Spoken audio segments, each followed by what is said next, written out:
our second interview today, we have another iconic African in a totally different sphere. We had Amina in the morning.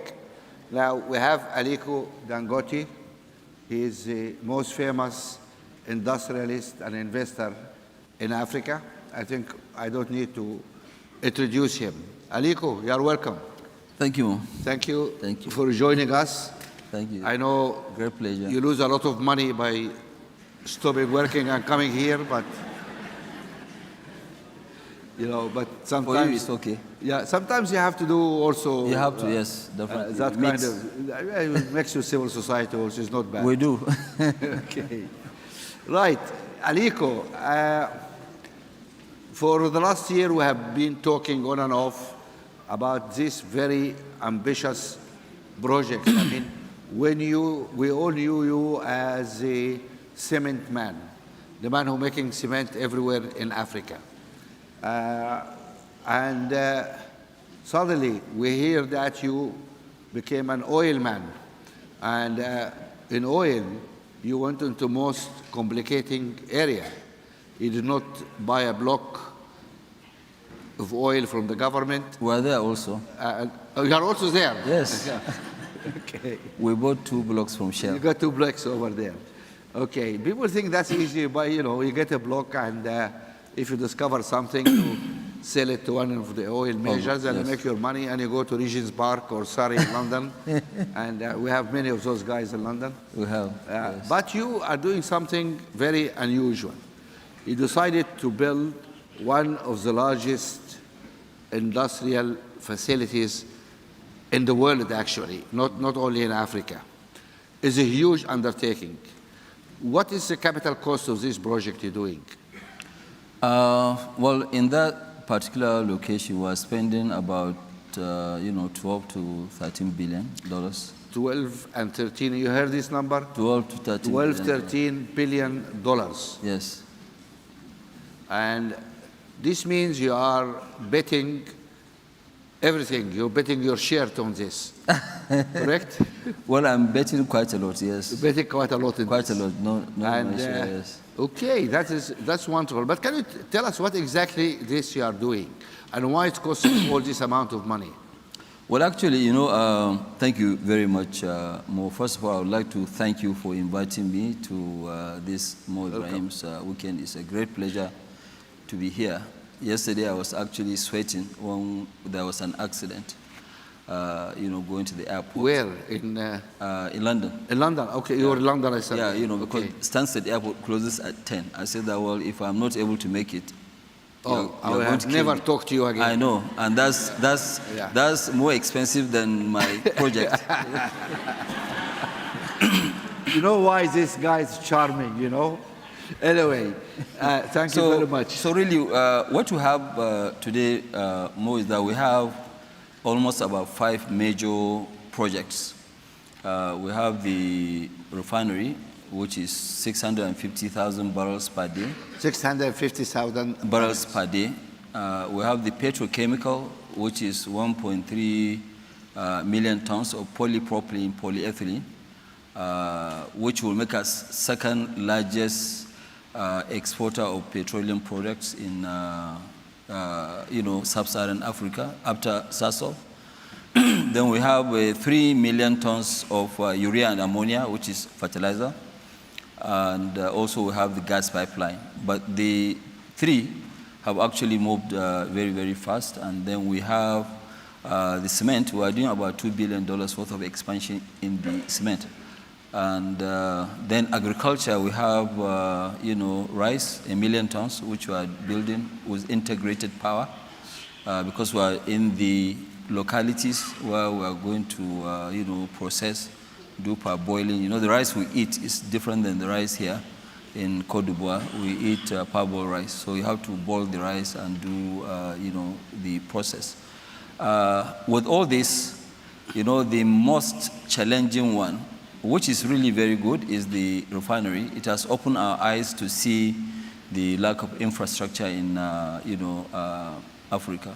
Now, let us dissect. We're going to do a forensic audit of what you are doing now.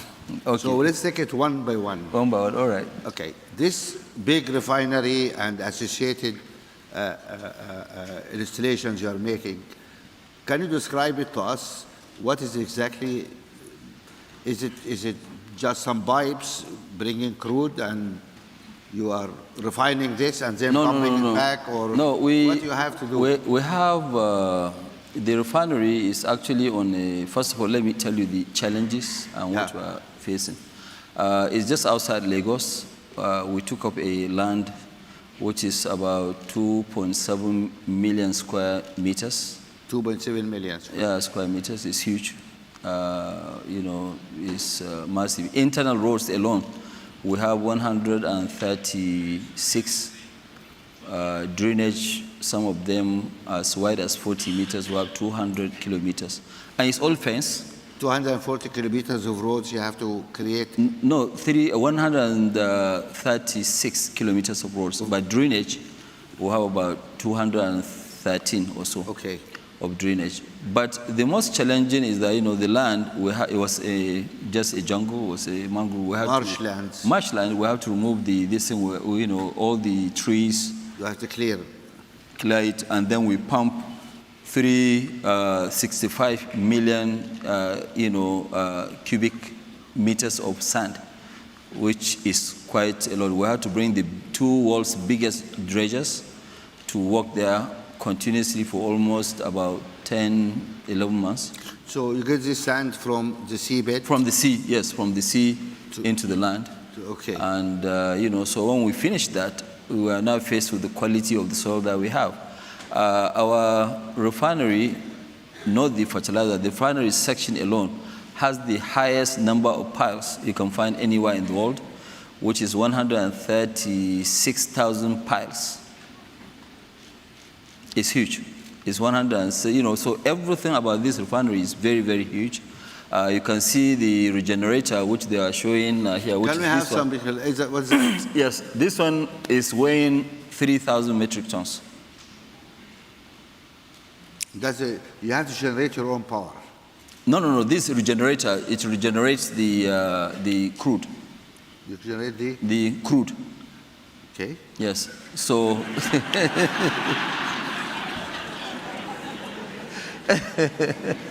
So we have this, but the real challenge of the project is that we have to build our own port, because none of the ports in Nigeria can actually take the weight. Thing. Where do you get this from? This from Hyundai, Korea. From Korea? Yeah. And you managed to ship it all the way from Korea yes, to... we have actually 7 of these. Okay. This is the biggest, then we have another smaller ones. And this thing has to be rolled out. And so the ports in Nigeria, the heaviest equipment they can take might be maybe 150 tons or so. And then we are faced with the roads. If you look at what this one is going to go on now, they put on this thing. And what we have to build a special road for all our equipment to be able to pass. What is this creature? Which one is that? Well, the other one. Okay, the other one is the heaters. We filters. Filters and heaters. They are the same. Okay, to ensure the flow. The flow of the oil, to heat it up, and so we have a lot of various. We have an equipment, single one, which is 42-story building. You showed me some pictures of massive cranes. You said you have to get some of the world's biggest. There are only 3 of them available in the world. There are 5,000 tons crane. 5,000 tons. Yes, so that one you have to book maybe a year and a half, 2 years in advance, because there are only 3 in the world. The whole world? Yeah, in the whole world. Yeah, there are only. You have photographs of this stuff? Yeah, this is it. This is the crane. This one crane is huge. That's the crane. Yes, it has not been fully assembled. This crane has equipment over 205 containers, which they have to couple, together. So these are some of the, Is this accommodation or what you are making? No. These are the heaters. I thought you were doing real estate as well, no? It's not real estate, no. It's not real estate. But the site More, we have over 30 kilometers of fencing, 30 kilometers of fence. concrete fencing at the site. So we have quite a lot of challenge. But what this will give us at the end of the day is to give us, 650,000 barrels of, crude processing, and total number of products that will produce will be about 32 million tons. So 32 million tons, it means that Nigeria will actually be one of the largest exporters in Africa of petroleum products. So what we are trying to do is to do exactly like what we did in cement.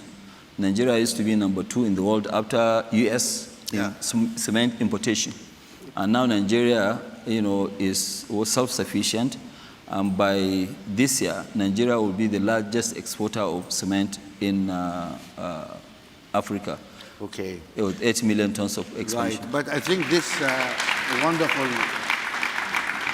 wonderful, this is a courageous man to put all, he bet the bank and everything on such a massive technological projects, which in Africa we're not famous for.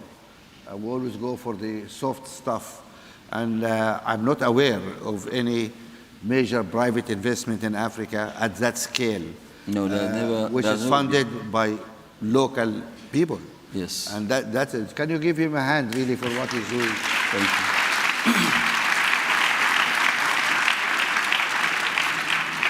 you. Now, we come to cement.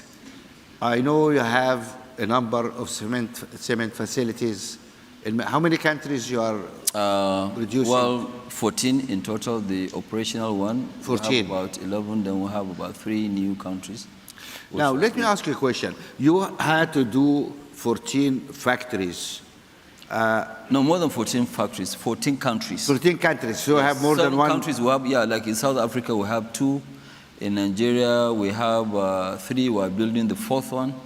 Let me give you the scale of our industries. Like in Nigeria, we have one single location which we are producing about 13 million tons, which is 13 million tons. 13 today, but by end of this year it will be 16, which is by far outstripping the whole production of South Africa.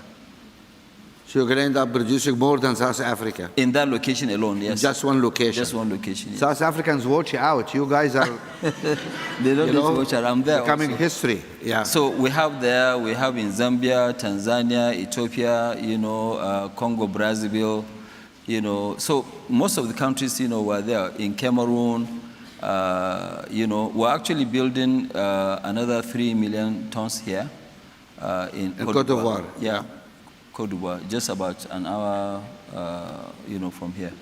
Now, strategically, when you start to build this empire of cement manufacturing, are you, of course, you're looking at markets, etc., and raw materials and transport, but was it necessary to build in 14 countries? Couldn't you build in 4 or 5 key locations and then transport to other countries? Or are the custom barriers forcing you to put factories sometimes where it is not optimum to do so? Well, there are several reasons. One of the reasons, first, is that it is not easy to move around.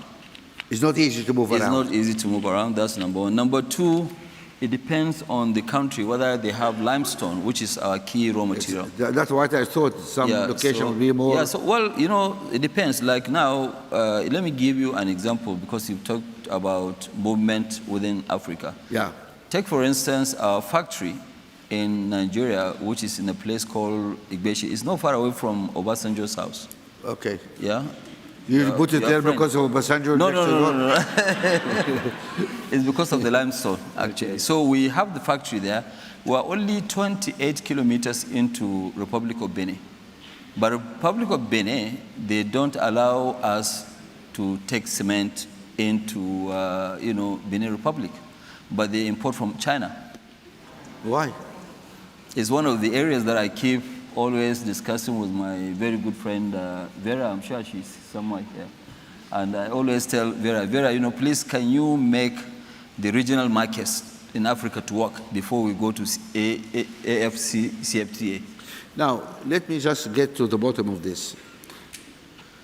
Could it be the Chinese cement cheaper than your cement? No. It's whatever. If the market is selling for zero, we're willing to compete at zero. So we'll just take and sell. So you are happy to compete at price? No. It's not about competition. It's about allowing us to go in. So how come they allow Chinese and don't allow Nigerians? Honestly, Mo, you should ask the president of the country. He will give you. Do you have anybody from Benin here? No? I'm sure nobody will rise up his hand. Do you? Nobody from Benin Nobody from here. Benin? Where? Okay, why are you doing that?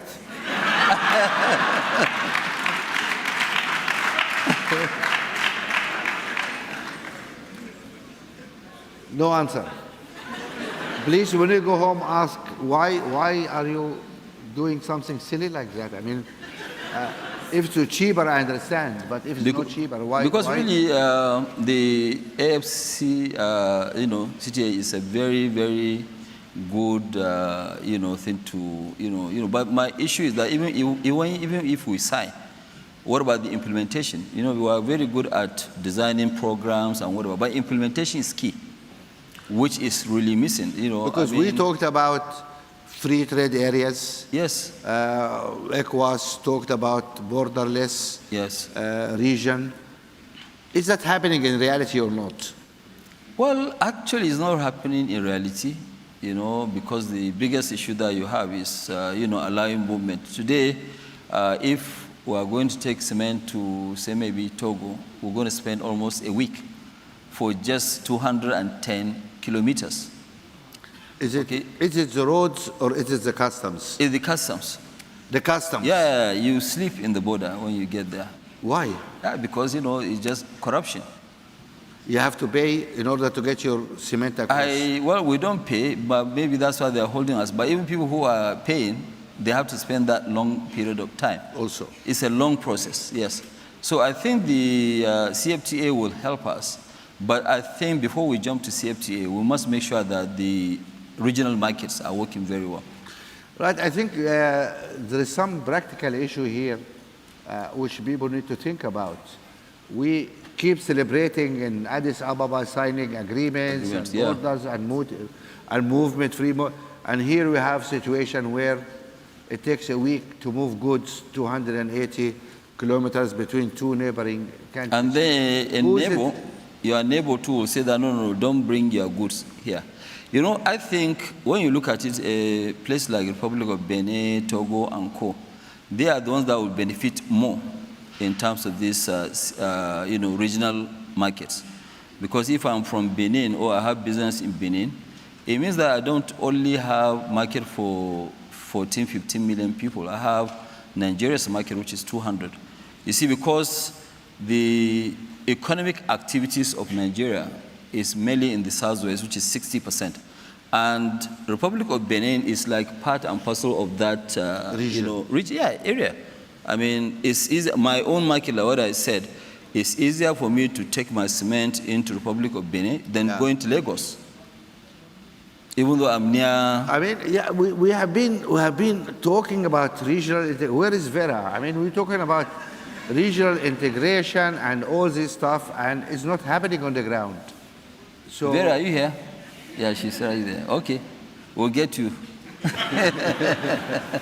No, I think this conversation is important to really show what's happening actually on the ground. How we're going to move. More, couple of us, we have a lot of, work in our hands to do. I mean, today, for example, what I keep saying, luckily, people like Vera, they are there, they are actually, pushing. They have done this African Union passports. Passports? Yes, okay. I haven't got one yet. I don't know why. No, they have to give you one, definitely. I mean, it's better for you. Because if you now see my passports, I carry 6 to 7 passports because of visas. Okay, and even though I'm an investor, but I need visas in almost 38 countries, out of 55 or so. So now they have issued us with the African Union passport. About a few of us, we've gotten the first. 3 of us. maybe 3 How or much 4. did you have to pay for that? No, I didn't pay anything. Come on, I mean, No. But look, I mean, I haven't got one. I mean, I support the African didn't Union. apply? They didn't give me one. I mean, you must have paid something for those guys. No. We got it. It is in Addis Ababa at the African Union. So I've got one. But let me tell you this: the one that I have, I went to South Africa quite okay, and I think You were the new. carrying a Nigerian passport or South African passport? No, carrying African Union passport. African Union passport. Yes, but this same African Union passport, I'm sorry, since we're all talking very openly, but I was invited by the president of Angola to come and, see him. And, I had to go. Normally, I don't travel much during fasting period, but I went. And when I went there, I had to be given visa on African Union passport.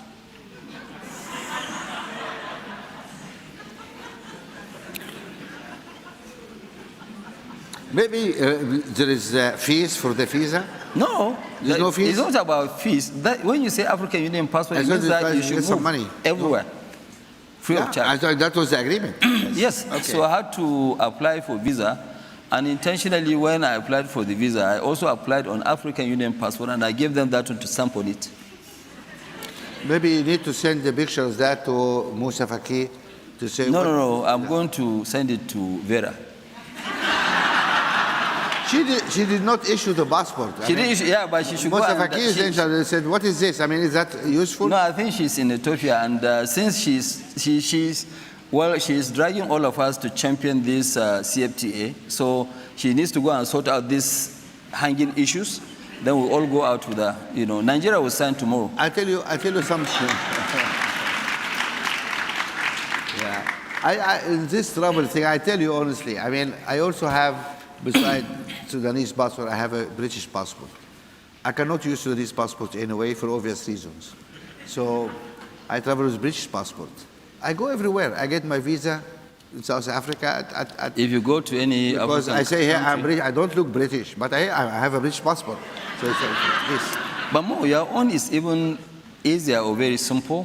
I've been to most of these countries where somebody who is my assistant, okay, who take notes in the meeting, Yeah. he will be allowed in, and they will not allow me in.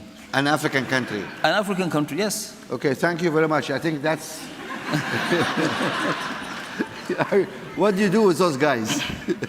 Anyway. Well, I think we need political will to be able to implement Yeah. most of these things that were signed in. And, I think in Africa, if you will allow British, European, Americans to get in there on visa, having visa on arrival, you should allow all Africans to get in there with no visas. And I keep telling them, I was on a panel with the Prime Minister of, Mali. And I asked him, I said, Mr. Prime Minister, the people who are causing trouble in the other part of your country, did they come through the airports? No, those guys, they don't need a visa. Boko Haram, that's. Exactly. They don't need a visa, so whether you give Of course. it's better you go and concentrate on the You go troublesome from the people. border, exactly. You go They just go through with their tanks. 5 kilometers from the airport to Yes, cross. with yeah. their tanks, and they come into the cities with no, yes. So that's the, One thing that's the- before, I need to talk a little bit about the issue of policy, but before we continue there's one thing you mentioned about agriculture. Yeah. Now, I just want to know what exactly you do about agriculture. I look at agriculture as also the one activity which can create a lot of jobs. Frankly, mining does not create jobs. You told me that you employ up to 70,000 people to build Refinery. that refinery and Yeah. stuff. I think there is a port need to be built, and there is power. So many all sorts of infrastructure. things. But these are not operational employment. This will be employed during the construction. period of construction. But when you But you operate, develop a lot of skills. yes, but when you operate, there will be only a couple of thousand or 3,000, something like that. Yes, but the indirect employment is there also. Fine. Yeah. But But what I'm saying, agriculture, nothing- agriculture generates Oh, huge yeah, amount of jobs. much, much more. That's why I'm interested in agriculture. Tell me, what exactly are you doing in agriculture?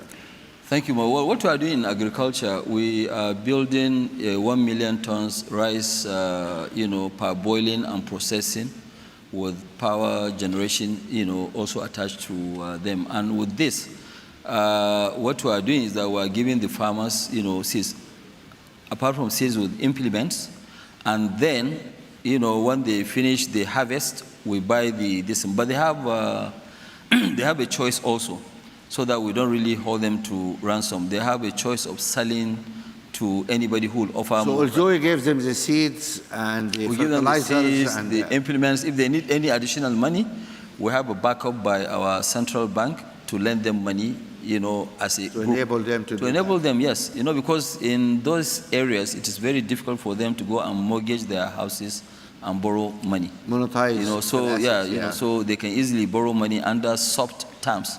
Somebody is not going to ask you to bring your grandmother's certificate of birth, which you normally don't have. Okay, and but those people, when they finish, they sell you the rice, and you are committed to be competitive. Well, committed. It's not very because I committed. lend you money, you must give it to me cheap. No. What we have agreed with them is that if my price is not right, they should give to somebody, but they should come back and pay me my money. You pay your debt, of course. Yes. That's the debt. So it's that's settled. what we have. But you see, you can imagine how many jobs we are going to create. How many people are going to work on this? Both that one and the sugar in the next 4 years, we're actually creating about 150,000 jobs. 150,000 jobs, yes.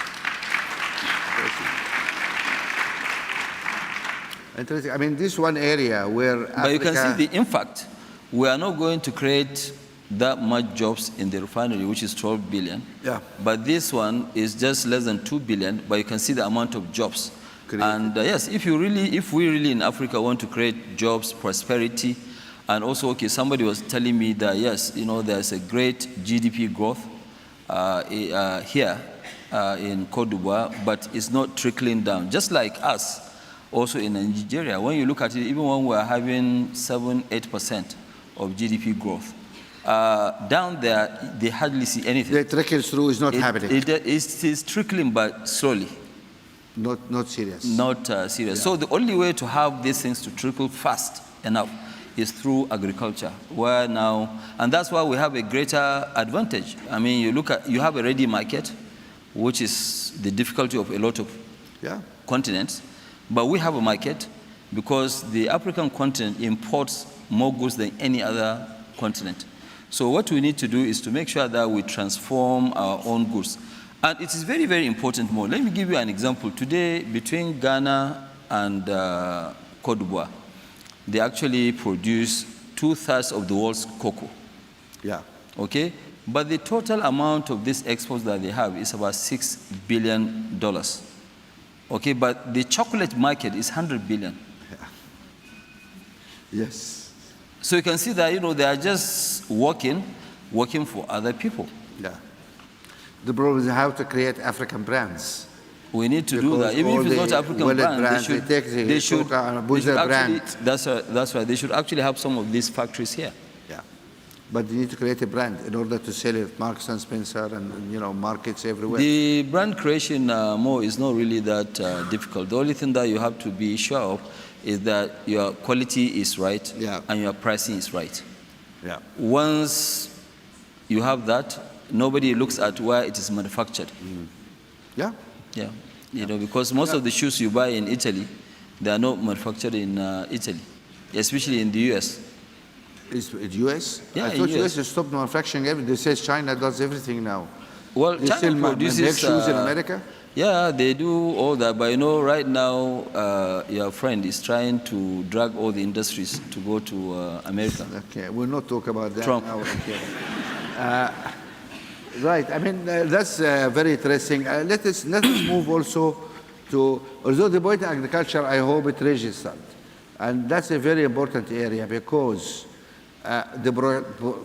first, we are not really using all the lands we have.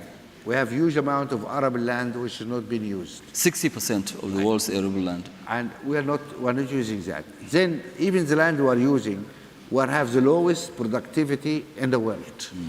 And there is a huge upside there if we improve that productivity. So this is an area people need to look at very carefully. We've changed that though, Mo, before you go on to your Yeah. next DC. You know, the rice, before in Nigeria, we used to do only one crop per annum.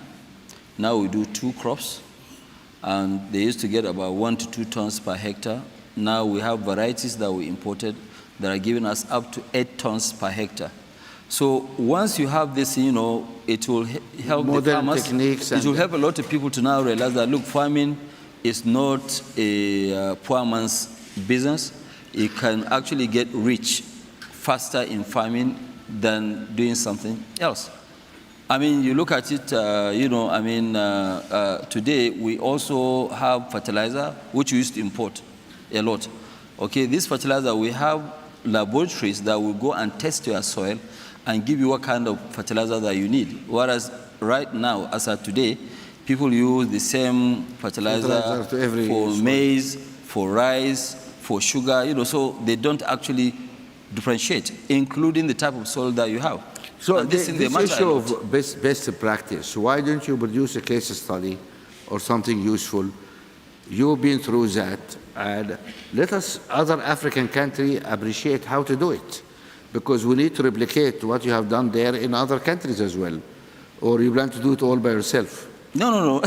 Okay, so you're going to allow other people. So why don't you really let people know, here is how to do it? And, well, you know, that is one of the reasons why when you look at it, you know, I do travel, you know, very often to various areas, you know, where I can give a talk, you know, sometimes inside Nigeria, sometimes outside, you know, Nigeria, just tell them that, hey, look, all this thing is a myth. Nothing is impossible. We can really make it happen. We as Africans, we can actually, you know, the issue is that, first of all, we have to understand that there are, I mean, in all the countries in the world, whether it's South Korea, Japan, US, those economies were actually built up by their own indigenous. So if we don't lead in Africa... And agriculture was the basis of the development of many of these countries. Pardon me? Agriculture was the basis of development of many countries. Yeah, many of these countries. It's not backward, as people think. No, it's not backward like us. But because of time, let us move on a little bit different subject to talk about you as a person. And, well, you made a lot of money now, but I guess it doesn't matter now because for you it is numbers in the banks, you know. You look at your bank statement and, you know, how many zeros here, or it's not here or there. But I don't even look at that at all. You don't even like it, but it's okay. But when you made your first million or 5 million, well, how we deal with that? When you made your first million or 5 million, or you know, the way it is that when you first start business, your target is to make your first million. You know, okay, fine, I did that. But you know, after you know a year or so, I realized that look, I have much more than 12, 13 billion. You know, and I said, okay, fine. All these numbers are just written numbers. Yeah. You know, and one day I went to a bank. Yeah. You know, at that time there were no restrictions of this, and I wrote a check and cash $10 million, and I took it home. For yourself? For myself, yes. You cashed $10 million from the bank? Yes. Yes, and took it? I put it in the boot of my vehicle, yeah. And I went home, and I opened it, and I look at 10 million, I said, okay, fine, now I believe I have money.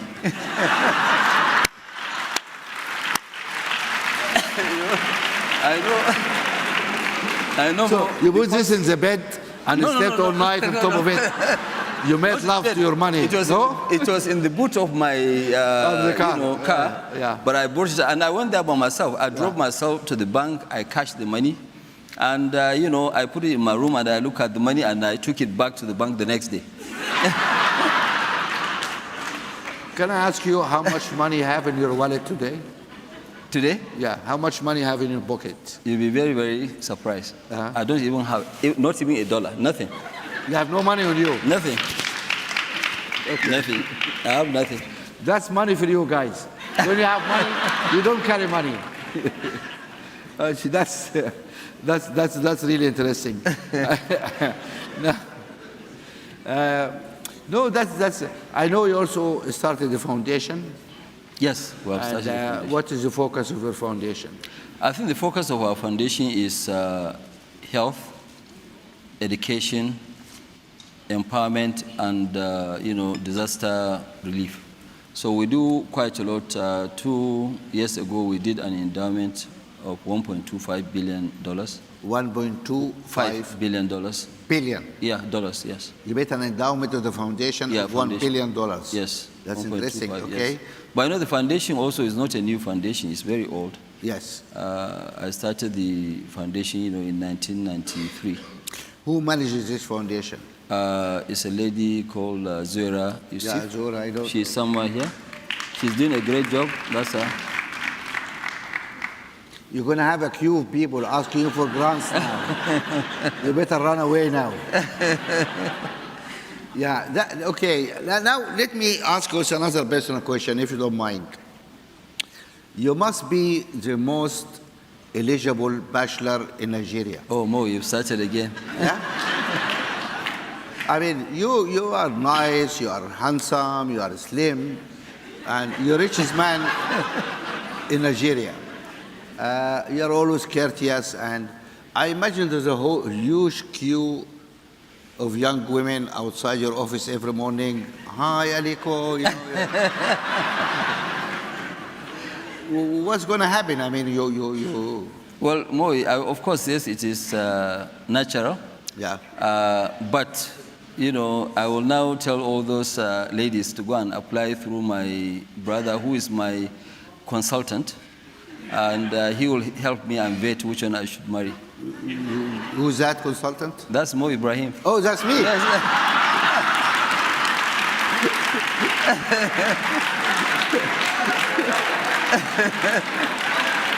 This guy is, because I was telling somebody now I'm that, going to receive 100,000 letters for CVs from Nigerian women. I was telling somebody that I have a one-to-one with Mo. He said, when? I said, no, in about 3 hours. He said, oh, my God. He said that, Mo is actually harder than hard talk. I said, really? He said, yes. It's better you go and face hard talk than facing Mo. I said, no, don't worry. He is my brother. He'll be sort of me. No, I think we have been kind to him today. Yes? We do not help. No, thank you very much, Aliko. Please give me a hand. And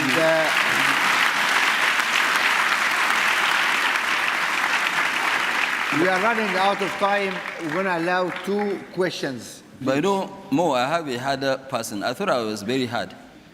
You? But yes, I have somebody in the family very hard. My daughter is here, Halima. She's very hard. Oh, Halima is a character. Yes. That's why she's hiding. She doesn't want people to see her. Yeah, Halima is she's like a businesswoman, and she's building her own space now. Yes. That is wonderful. She was with us in dinner last night, actually, when you were late. I'm going to allow only 2 questions because we run out of time, but I really need interesting, serious questions. Not application for marriage or... Okay, somebody over there. Yes, go ahead.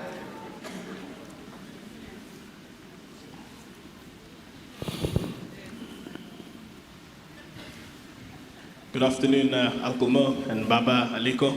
My name is Velani Mboweni. I'm a South African entrepreneur from Cape Town, focusing in technology and transportation. Now, I believe that Aliko started his business at 21 years old.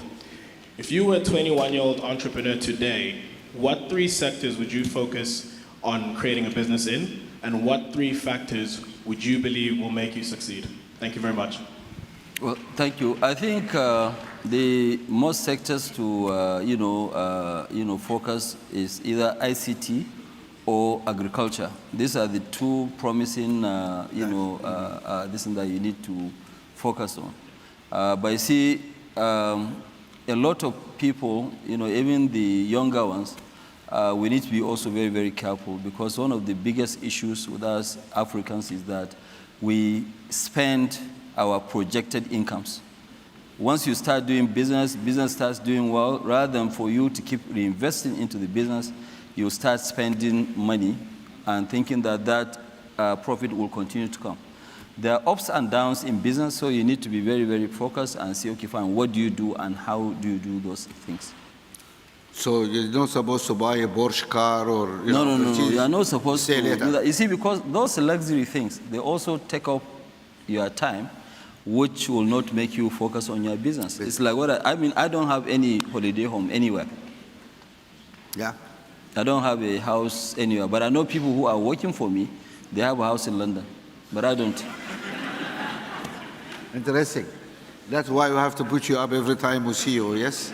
But okay. One more question. That was a good question, the last one. Try to get me a better question. I cannot see in the dark, please. Okay, Because go of the ahead, lights. go ahead, okay. Hi, my name is Nikki Wako. I'm from South Sudan and live and work in Belgium. I had a question about the Continental Free Trade Agreement that's being shopped around. I understand a couple of countries have had issues ratifying it because they were concerned about the private sector.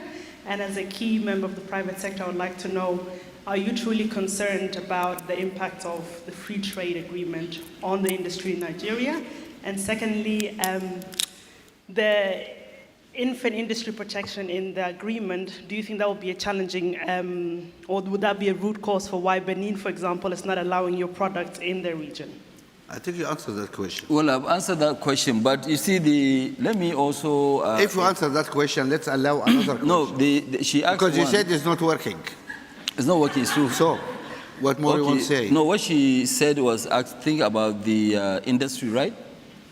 Am I right? Yeah, well, Yes. the issue is that if we'll implement it to the latter, then it's okay. You know, for example, South Africa, they signed, but they said that, yes, it has to have 80% content, local content. If it's 80% local content, I want you to count 20 things in the entire Africa where we produce with 80% local content. Okay, because the biggest issue that we have a structural problem in terms of industrialization in Africa. Most of the factories that we have in Africa, they are just assembly plants. Assembly, yes. Okay, so they don't really process local raw material to this. You know, like us now, if you look at it before in cement, we're importing. Now we produce almost every single thing in Nigeria, with the exception of what we don't have enough, which is the the gypsum. Gypsum is only 3%, which is really peanuts. It's nothing. It's very cheap. It doesn't even, it doesn't But help do us. you think that 80% is a high bar? I think, I think, we have to really protect our region because, I'm sorry to say this, because a lot of people who are pushing for this CFTA, they are just looking at some of the weaker countries to go through and push their products into Africa. So if we are going to, I don't mind, even if it's 70%, we can start. Even 80% that South Africa said that, look, it has to be 80%. I think it's too high. But we can even go down to 70. The biggest challenge is the implementation. Because today, if now the Republic of Benin are not allowing me to take cement in, which is 28 kilometers, how can somebody from Côte d'Ivoire be able to now send their goods by road to Nigeria? It's only 1,000 kilometers. But it will be very difficult because he will have problems with the Republic of Benin allowing you to enter. Okay, I think we need to ask that question to our friends in Côte d'Ivoire here. Maybe ask the president. We're going to see the president in 1 hour. Yeah, well, no, Shall we ask him? Yeah, we can ask him. But I think how they're going to manage to. you see, because it will help quite a lot when we have this in between all the countries. Yeah. Where people now, for example, in Côte d'Ivoire, everybody wants to come now. And So let us summarize here. The message from business really is that please be real. Our political leaders, you sign agreements about free trade among African countries. Please do it. Implement what you signed. They have to do it more because you see, it's just like today, more. Every day you invite me for dinner, and I'll call on you. You give me dinner. Both of us were doing business of similarities, and we are not doing any business. It is only a matter of time that we believe that, look, we are wasting my time, and I'm also wasting my time. Okay, so for countries, for us to strengthen those relationships, we have to have an economic relationship. Economic integration is useful. Yeah. That's right. So the integration really is useful. We shouldn't be complaining that, yes, we have a lot of youth. You see, and we have to be very careful. We've seen this in North Africa. The time bomb that we have is this youth that they don't have jobs. Okay. With this note on integration, I have to end this because we are running out of time. Please give a hand to a brave man. Thank you.